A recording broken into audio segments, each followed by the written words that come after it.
Hey, RetconRaider here, with special thanks to the Raiders, the fine folks who help make these videos possible, including but not limited to Matthew Smith, Revenant, Alois, Anerdinwarpaint, Dragon Matrix 7, Eerie B23, Exsellsior, Gottlieb, Kazorm, Lima, Nathan Welch Jr., Tomasz Piątkowski, Triphoppenskip, and Valinrook. Thanks for your support, guys. That said, let's get started.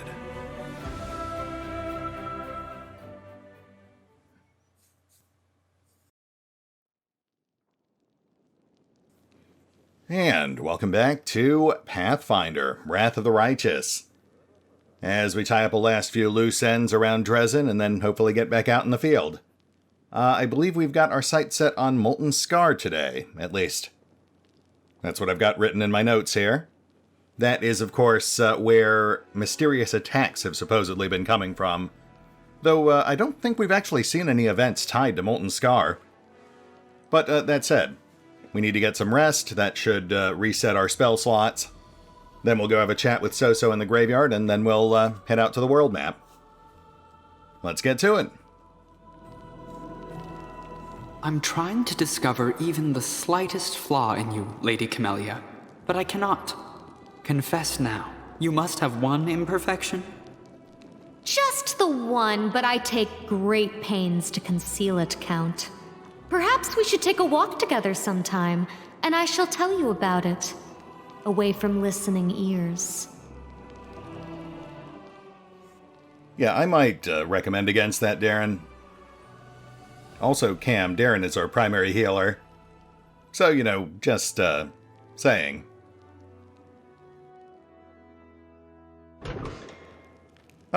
Oh, okay. A Acolyte in a well-worn travel robe with a deep hood offers you a respectful bow. His voice is quiet and emotionless. Greetings, Commander. To be granted an audience with a figure of such importance is a great honor. Your victories have impressed and inspired me, which is why I wish to do my part in the Crusader struggle. Right, yeah, sure, you do sound very invested, thank you. Who are you? The visitor's quiet words sound like the rustling of pages, dry and impersonal. My name is Velg, and I am a Acolyte. My lineage dates back to the Sarkorian clans, and bonds of kinship have always been sacred to my family. When the world wound opened, my ancestors fled Sarkoris, but they did not forget their homeland. Even before the Crusades began, my great-great-grandfather marched in defense of our people. He perished, as they all did. Yeah, that's rough. My great-great-grandfather and his eldest sons joined the First Crusade. My grandfather joined the Second. Our family's warriors have fought in every crusade, and that is why our bloodline is now extinct. They say this crusade will be the last, and so I've come. Alone, for there is no one else. Alas, I'm no warrior, but I still wish to be of use to you. Okay, and what have you got for me? I'm all ears, Velg. Let's hear your grand master plan. His words, devoid of color and emotion, run together to form a monotonous, endless stream. For 23 years, I have been gathering documents in Sarkoris. They contain numerous mentions of the history of the Blackwater clan. The clan was beset by demons as its members had dedicated themselves to creating a powerful weapon against the world wound. The clan needed more time, but no support came from their neighbors, and so the Blackwaters were destroyed. But the fate of the clan is not important right now. What is important is that, thanks to certain ancient maps, I have been able to pinpoint the location of their settlement.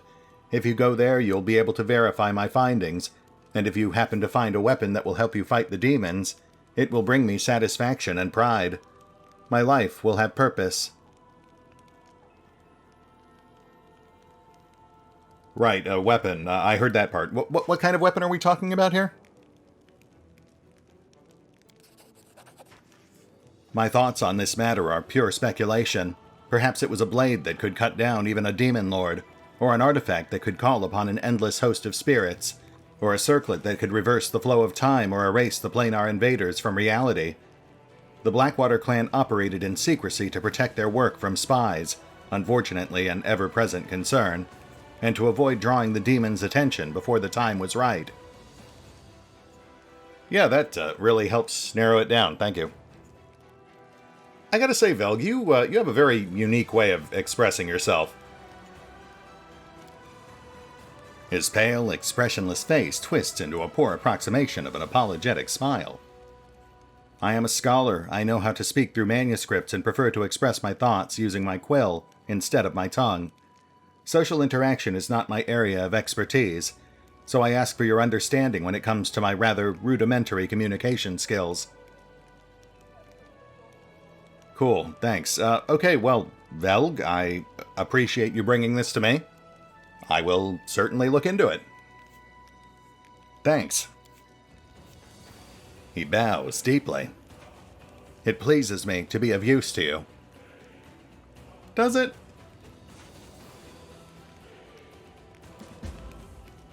Oh, hey. Daeran is in high spirits. He is practically vibrating with energy, and a smile flashes across his face now and again. So, Commander Godglove, how goes your commandering? Is our crusade more heroic today than it was yesterday? Yeah, I'd say about 7% more heroic. Wait, our crusade, Daeran. Don't tell me you're actually starting to get invested in this whole shindig. Well, of course I wasn't thrilled. But in unfavorable circumstances, a man cannot allow himself to wallow in gloom and despondency. What a man can do is look on the bright side of the whole situation, and change his circumstances as much as possible. I, for instance, am certain that I'd be able to throw a rip-roaring party, even in the crater of an erupting volcano, with my hands tied behind my back. Well, I will certainly keep that in mind if we find ourselves in a volcano. So what's got you in such a good mood today? Dresden, and the amazing, unparalleled opportunity it has opened up for me. The opportunity to take a bath. Military camps and journeys to the abyss have their charm. I'll give them that. But the price I must pay for it is so high that returning to this stone labyrinth masquerading as a city seems like the sweetest gift. Of course. So, is that why you're here? To, tell me about your bath? Oh, no, it's just a trifling thing. I wish to make a donation to the Crusade cause. It seemed a smart decision to me, because what's good for the Crusade is now tightly intertwined with what's good for yours truly. I did have to give the revenue from my estates a good shake-up, send a few couriers scurrying about, and commission several orders with master craftsmen. But it seems to have worked out rather well. Please, take them. Thanks. Wow, okay, yeah, these will actually come in handy. I appreciate it, Daeran. Thank you. Excellent. I was happy to contribute. Good day to you, Commander. By the way, take a closer look at my gifts. You may find something special in there. Will do. Thanks again, Daeran.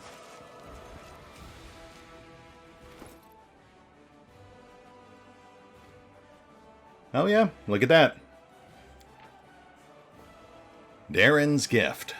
An exquisite pendant shaped like a key. If you look at the key from a specific angle, the pattern of its engraving forms the first letter of your name. Oh yeah.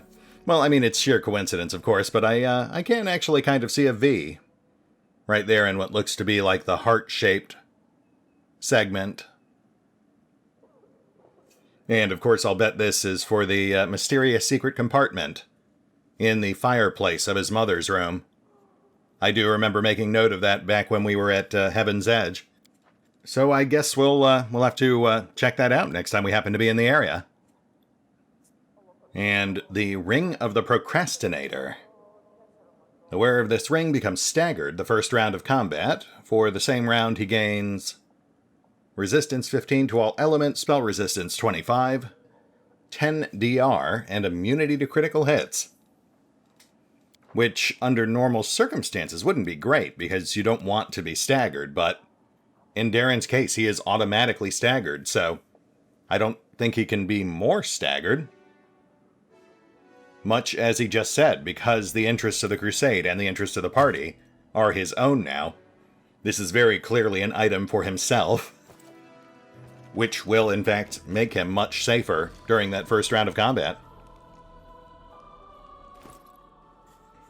Anyway, kind of spoiled now, but you may have noticed Zorm hanging around the table, so let's chatter about that real quick.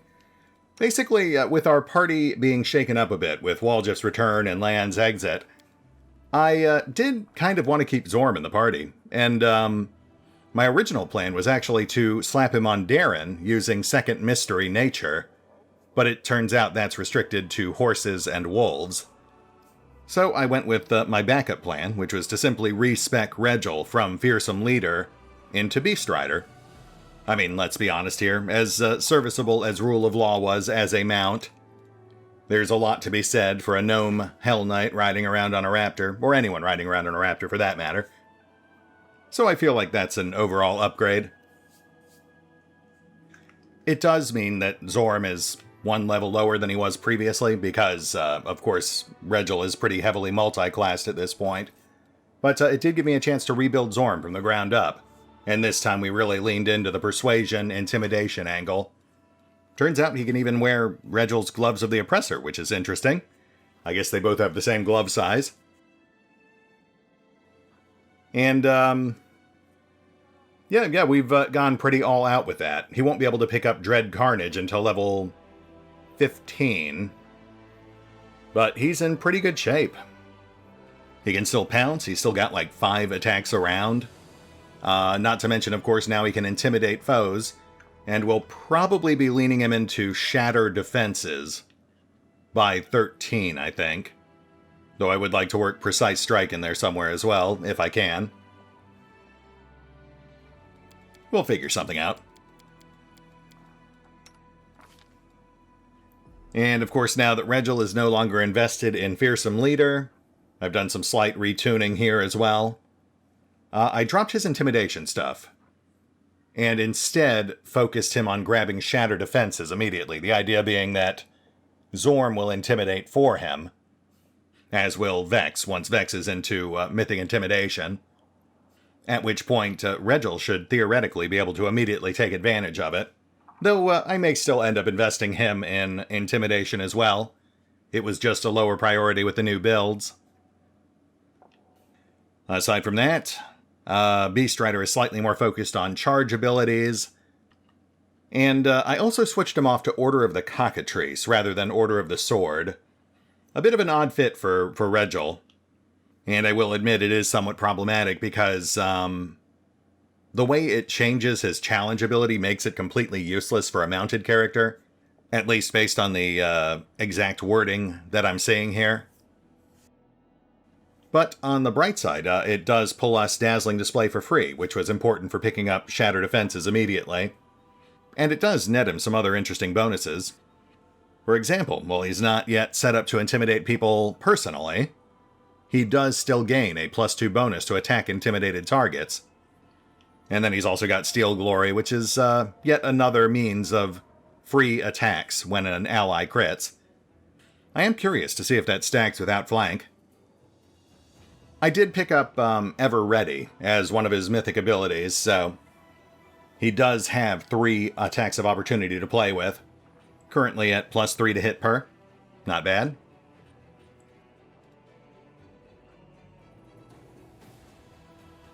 As for Waljif, he is pretty much exactly the same build as before, but... Oh, Waljif, you, I didn't know you followed Callistria. No wonder I like you so much. Huh. I wonder if they just added that. That's interesting. Anyway, yeah, with Waljif, we kept him primarily as the same build, but I just really wanted to work throwing axes into it. I mean, he's already set up for dual wielding, and as we have seen, while he can dole out hefty damage, he's very much a glass cannon. And now that we're starting to run into enemies with plus 15, plus 20 to hit, he would get crushed in any serious fight. There are ways around that. You can start picking up feats for better defenses and such, but it's still a risk. I feel like hanging back at 30 feet keeps him a whole lot safer. Not to mention, of course, he actually ends up with a slightly higher 2-hit, at least as far as I could tell. That said, I will freely admit this is largely just a whim.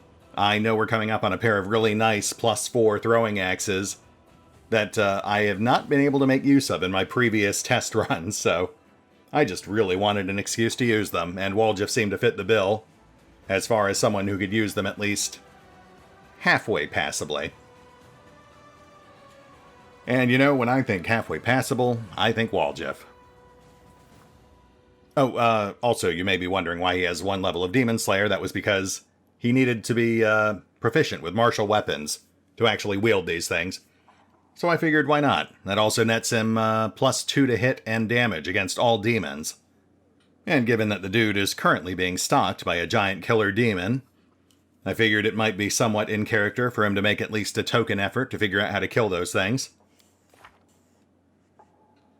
And then, of course, beyond that, he remains our primary arcane buffer. He now has greater enduring. And that's pretty much it. 2 Respecs, primarily just so we could keep Zorm in the party, at least in some form. And so we could make use of some really nice throwing axes in the semi-near future. That's it. Let's go track down Soso. We'll take care of his thing.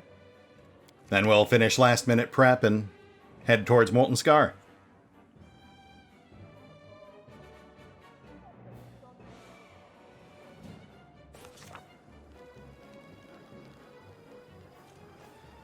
Oh, and you know what? While we're at it, let's swing by Cranook's Nook real quick. Apparently a lot of people just never track him down again, but he has tucked himself away in town, as promised.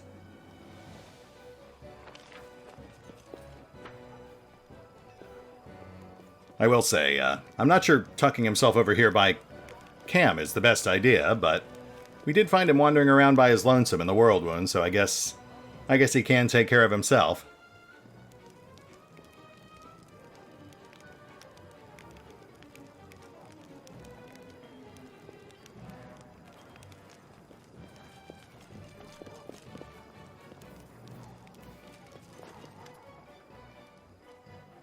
The hood of Cranook's cloak is lowered even more than usual, with his body frozen, as if he were trying to merge with the wall. Finding one little kobold in such a big fortress couldn't have been an easy feat. But you've succeeded. And of course he has nothing else new to say at the moment. But he will, in theory, once we figure out what's going on with his latest story. The one about people gutting each other. That should be fun. I will note, I am very curious to see what his deal is. While I have played all the way out to Act 4 with Aeon and Azada, neither of them had much to do with him.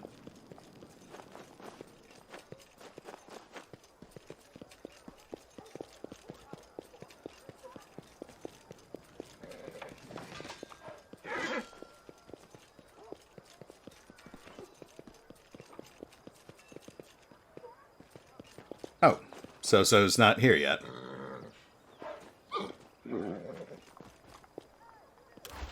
Are we not into a new day? I guess not.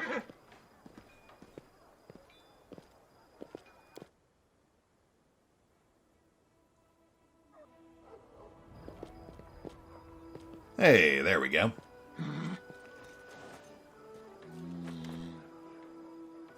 The soldier stares at his cards in the dim light of a candle stub. Deal me 2 more. I'll double down.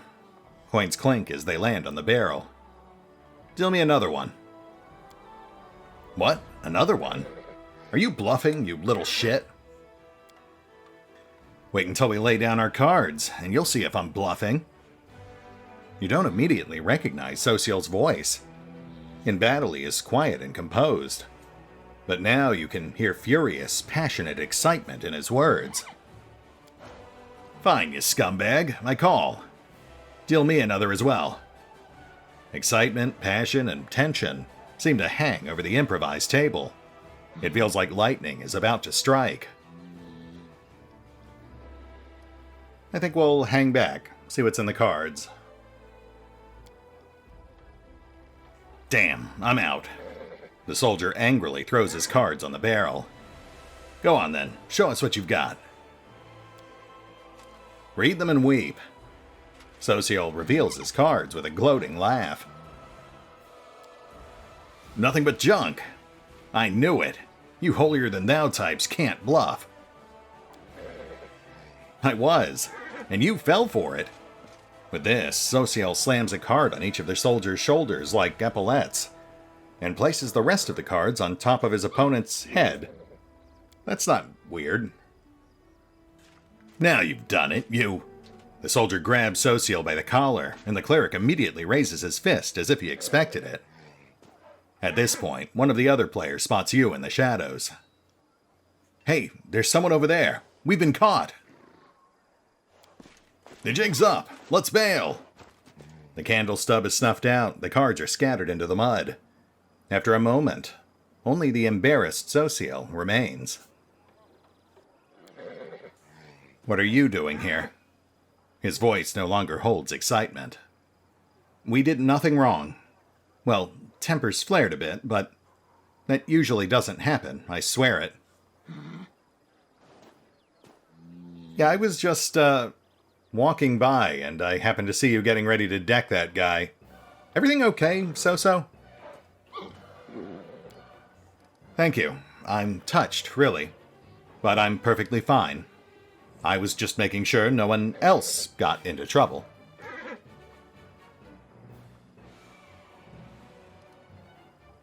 Wow. That guy was right. You are really terrible at bluffing. So, I saw the whole thing. You maybe want to try running that by me again? Well, why else would I come out here? To win a copper or two? So, you pretty clearly tried to pick a fight with that guy. You were slapping cards on his head, and I don't even know what you were doing, man. That was just embarrassing. What? No, you misunderstood. That was... Sosiel searches for the right words to explain himself, but grows dejected and lowers his eyes. You're right. Shame on me. I provoked the fight. I behaved unacceptably. Forgive me, Shaylin.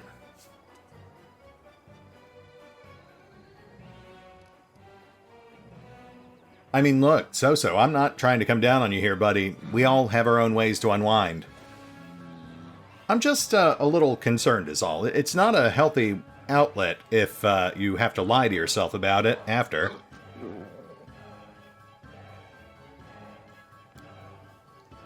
After a long silence, Sosiel nods. Thank you. It's all jumbled up in my mind. This war and the horrors it holds, our soldiers and what they tell me in their confessions, my own responsibilities, lines from Holy Scripture, and in the midst of all this, it's easy to forget I have my own needs and desires. Thank you for reminding me.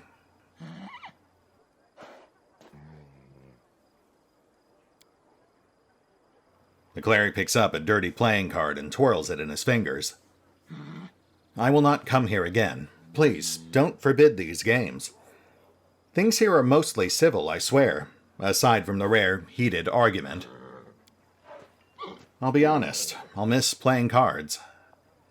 That excitement when you have almost no chance of winning and the risk is high, even though the stakes aren't life or death, just a handful of coppers.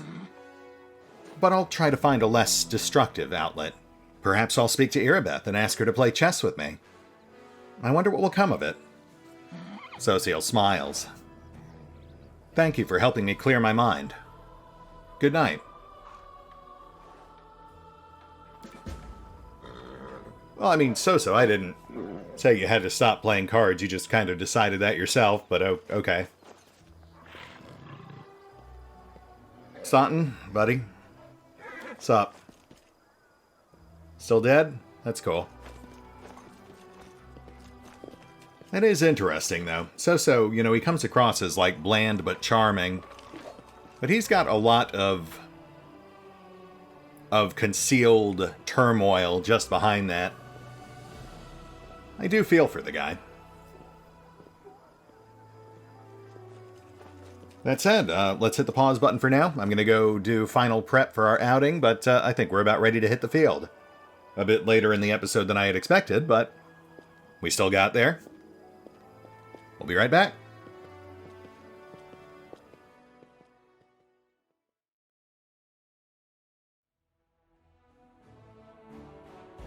And we are back. You'll notice we're just outside of Dresden. I swung by the Lost Citadel real quick just to set up our hotbars and get some 24-hour buffs going. But in doing so, I noticed that Green Gates is just southwest of Dresden, like a 12-hour march. And given that we can get there in just a single day, and that the Molten Scar is just south of it, I think we've got a slight change of plans. We'll head straight for Green Gates. I don't think we're going to have time to do the whole thing, but we can at least get it started. And barring some sort of complete disaster, we should be able to push on to Molten Scar from there. Knock out both locations in a single outing.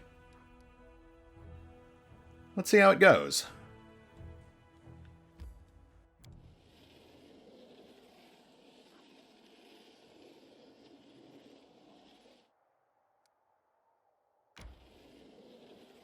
Oh, wrong turnoff. That's fine. We can still reach it from here, but shoot, now we're fatigued. We might have been fatigued even if we had gone the right way.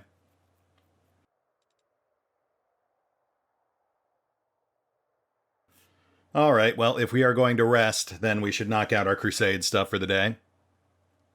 Otherwise, once we rest, we'll be into a new day and we'll have missed our chance. Not, I suppose, that we really have that much to do. I mean, we've already cleared a loop around the lake. So I guess we just want to consolidate our forces and then knock out that level 5 army.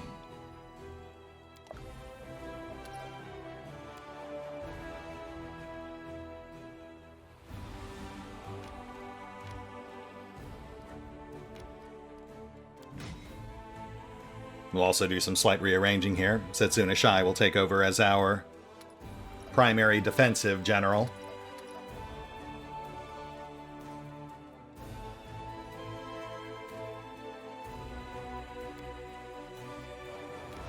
Pilkwell will fall back.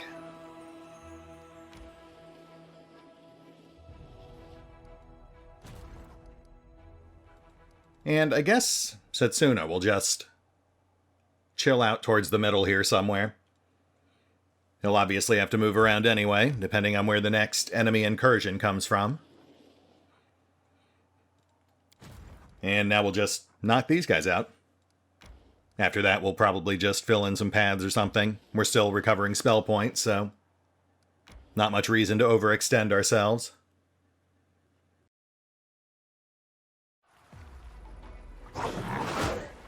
Ow.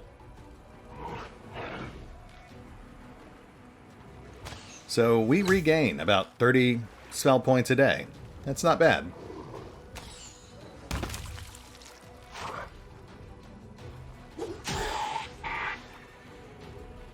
Nice hit.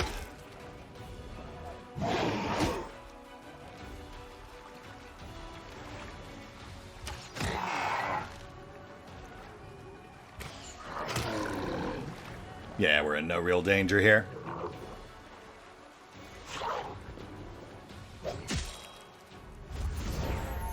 Hey.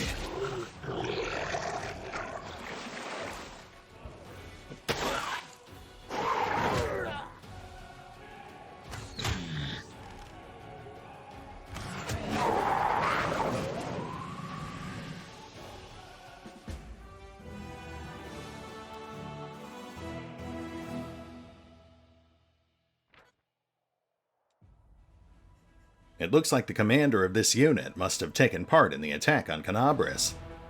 What else would explain the item in his chest, looted from the Tower of Estrid Museum, that the Crusaders found? Unavoidable drill that pierces the heavens. +3 keen light pick. On attack, any enemy with DR has their DR decreased by 1 until the end of combat. Which is interesting, because that's per attack, not per hit, unless I'm reading that wrong. The downside, of course, being that you see very few characters running around with light picks. Though I could see some appeal to doing like a dual light pick rogue built around that ×4 crit multiplier. There are some possibilities there. But for us, that is simply a giant pile of gold. Oh yes, we're definitely selling that. Now we'll just fill out these paths a little. I believe that is the primary purpose of this whole Pathfinder game, right? I don't really get it, but who am I to disagree?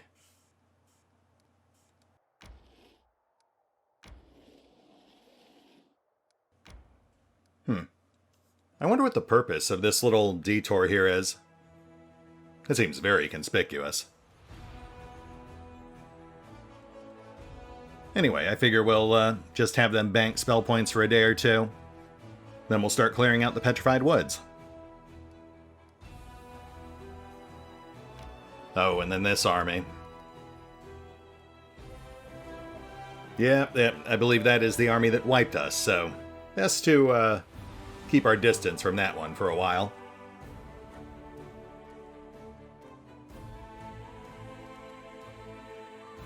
Oh, and let's check out our Crusade events real quick.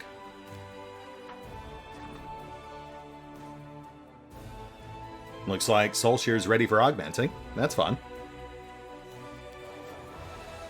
Then we also have Cursed Children and some sort of commotion. Alright, well, let's start with Sosiel. Obviously, we're going to cleanse it. That'll make a nice backup weapon for Sosiel.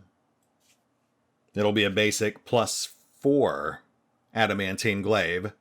That also grants him 2 extra channels per day. I wonder if that would actually give Daeran extra channels if we just slapped it in a secondary. That might bear investigating.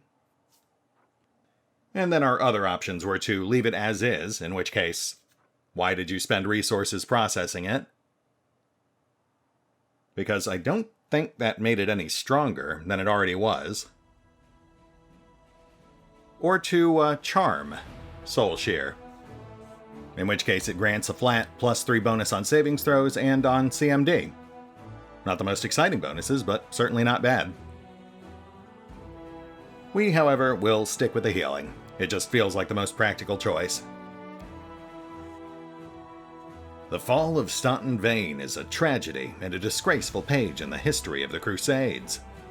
The priest have purified his once glorious weapon through prayers and rites. Neat. Cursed Children. Demons have been stealing children in Canabris and possessing their bodies, so they can get close enough to Crusaders to deliver a dagger strike.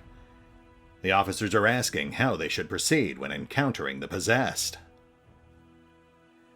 Well, let's look at our options. Saving the children grants a big boost to morale, but also leaves us vulnerable, which equates to a -2 penalty to AC for 30 days. I mean, obviously we want to save the kids. We just don't need more morale. But that said, we're obviously also not doing this one. For what I feel are fairly clear reasons. Which I guess really just leaves us this one, to hunt down the kidnappers. And given the positioning, I'm guessing that's companion specific. Which would net us a massive amount of diplomacy points, plus a small amount of energy, at the cost of 75 materials. Okay. You know what? That sounds fair. Yeah, we'll do that one.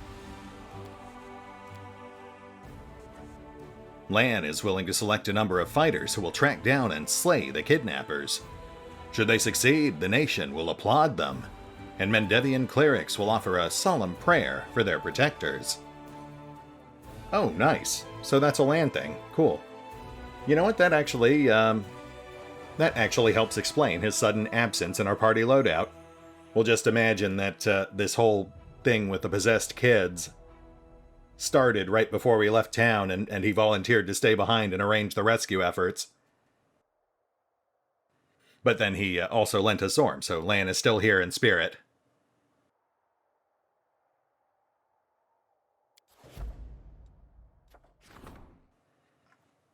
Commotion in the commander's study. On the orders of persons unknown, a crowd of servants have dragged an object into the commander's study. Intriguing. Very, very vague. And that's in the study, not the command room. The study is where my magic wardrobe is. So that might have something to do with socks. My curiosity has piqued. But we'll hold off on that for now. Then we've got the Fate of the Faultless Daybreaker. That's a relic quest. We're not really worried about that one right now. And Bribes for the Officers. That, of course, is the new order that we just unlocked as part of our staffing council. Not to be confused with Bribery, which is a separate order unlocked by our Diplomacy Council.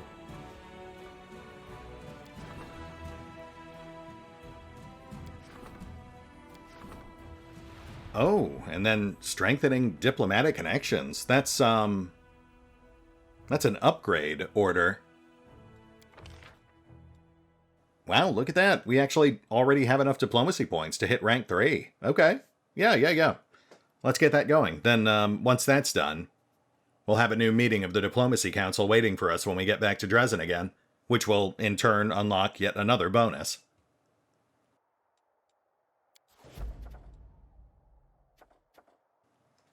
Oh, and yes, Raid for Plunder. We will definitely get this one going. Unless I'm missing something, that is a small investment for a huge payout. And we could certainly use the resources. Speaking of which...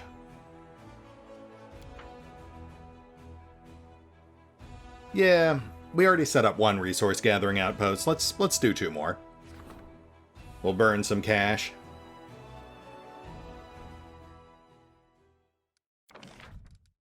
As aforementioned, the sooner we get this stuff set up, the faster it'll pay for itself and start turning a profit.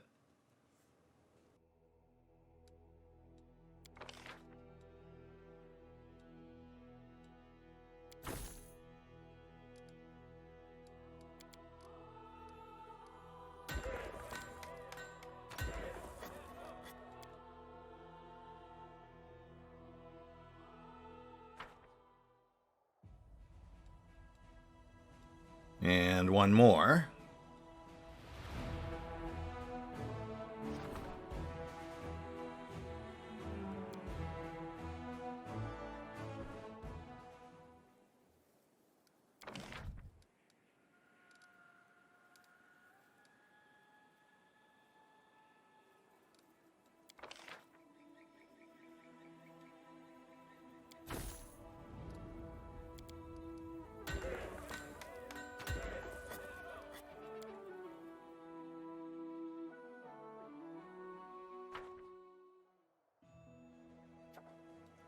And I think that's enough for now.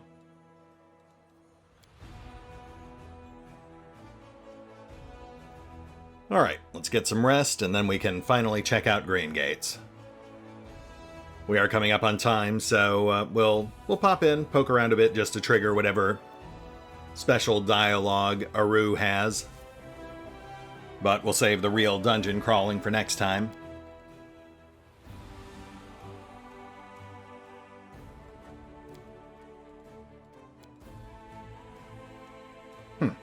I don't think he can actually crack that, but I am curious to see if he will.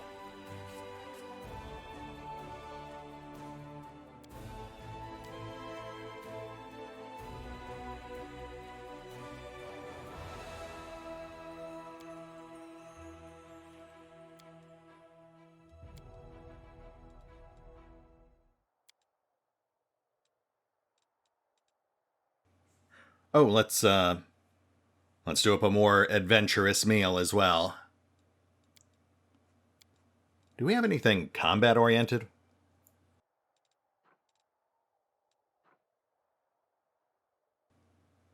+4 skills is tempting.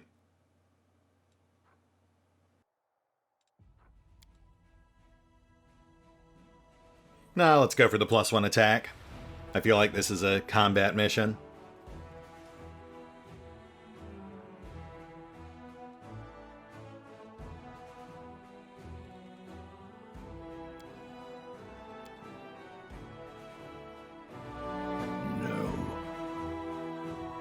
I didn't even ask you nothing.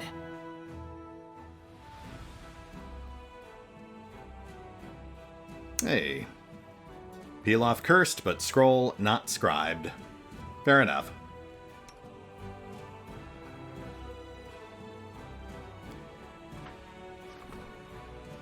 New diplomacy event queued.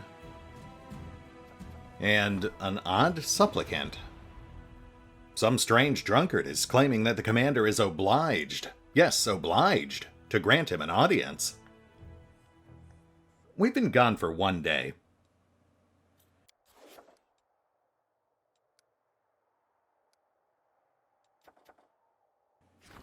And there's our hunt for the kidnappers, which we will want to take care of as soon as possible.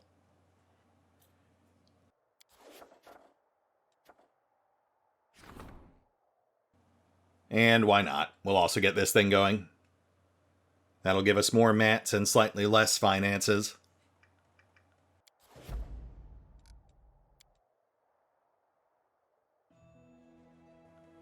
Alright, so Green Gates. Looming over the surrounding landscape, this cliff is a natural fortification. A Zarkorian fortress once stood here, and the Crusaders built a fort on its ruins. Sadly, the human-built edifices were also turned into ruins. For many a year, the place has been ravaged by demons.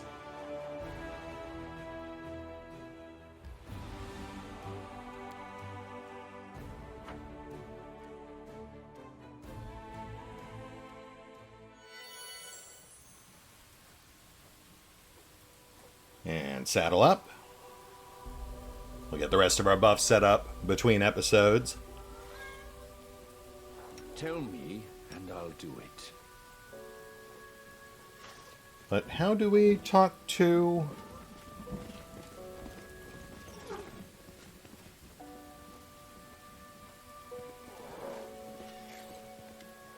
There we go. Here we are. The hag should be around here somewhere. Aru catches your eye, and a blush unexpectedly blooms on her cheeks. Quietly, in a near whisper, she adds, "Thank you for bringing me with you. This is important to me. Very important. Beware, you are dealing with a creature that is very old, very devious, and very dangerous. She may not be a demon, but she can move like one. If you hesitate, she will slip from your grasp before you even know it."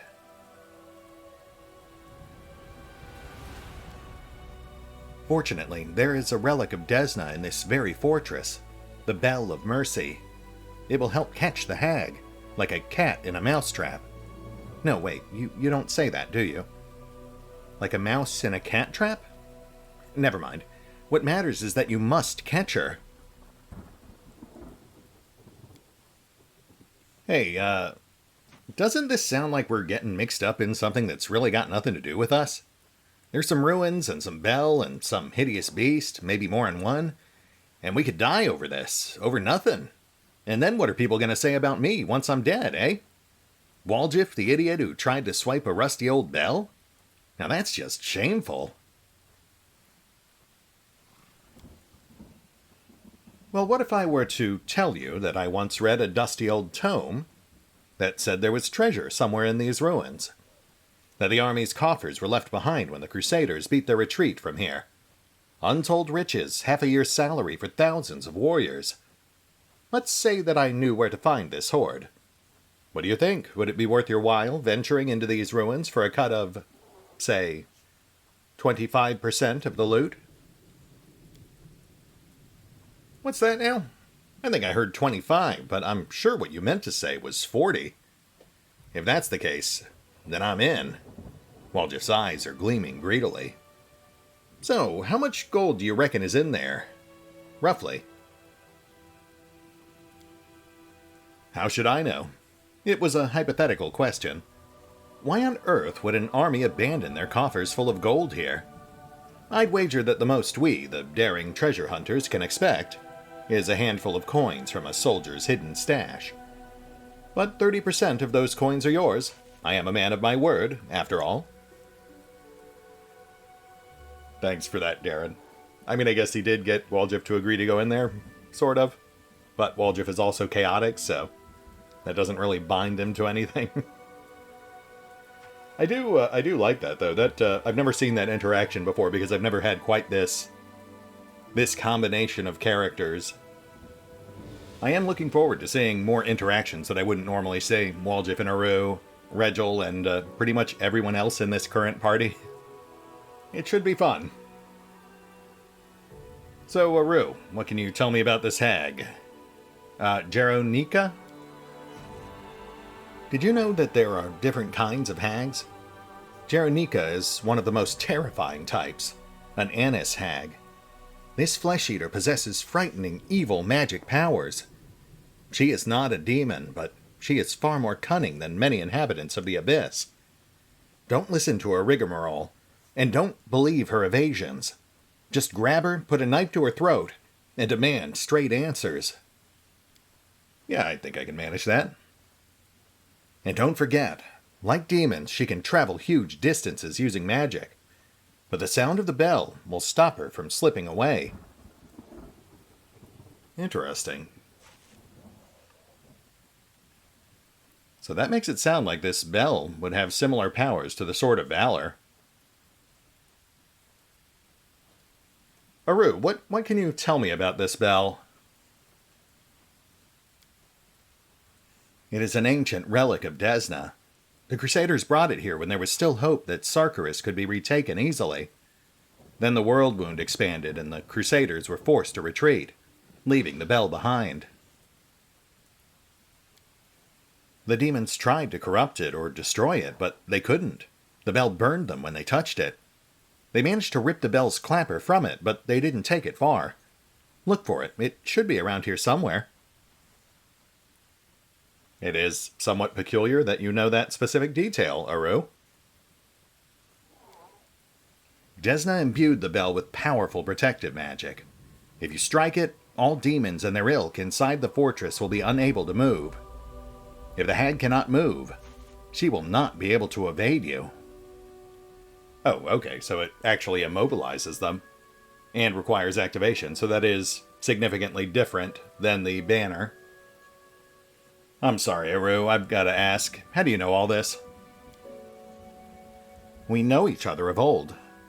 Actually, that's not quite true. We have never met in person, but I have been tracking her for quite some time. She shows up here and there, but every time I try to pin her down, she vanishes. I hope this time she won't slip away so easily. Arueshalae seems agitated, and you detect a tremor in her voice. It seems hunting this hag means an awful lot to her. But you have a sneaking suspicion that the succubus has not told you the full story. Alright, Aru, I guess we'll take your word on that. Worst case scenario, we kill some evil stuff and we have some ruins to loot. I can certainly live with that. Let's do this. May Desna aid us. And Callistria guide my sting. Yeah, so She is obviously still lying to us, or at least omitting certain aspects of the truth. But, I mean, I guess I can't really blame her. It's not like Vex is the most forthcoming individual either. And she hasn't actively betrayed us just yet, though. Though, if she does, then it becomes a problem. Anyway, we're past time, so we'll hit the pause button for now. We'll just chill out here in the Blood Rain for a bit, whilst I get the rest of our buffs set up and make sure we're ready for combat. And we will pick up here next time, as we clear out these ruins, ring that bell, confront Jeronika, and hopefully figure out whatever's going on with Aru, and then onward to the Molten Scar. Lots to do, never a dull moment for the commander of the 5th Crusade. See you then.